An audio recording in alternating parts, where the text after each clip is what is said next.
The longer and longer that you ignore this and focus on this, the more and more discontent you will feel in your soul. See, most of us think, and society unfortunately thinks, that once you have the degree in front of your name, that you are successful. But we know that not to be true. And we also know, as Tony Robbins says, that success without fulfillment, it's the ultimate failure.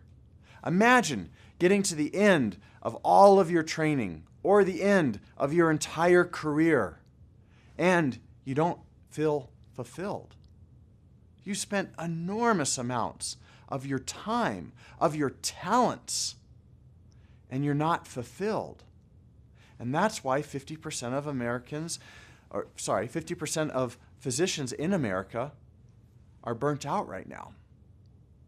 They're not focusing on, and they need to,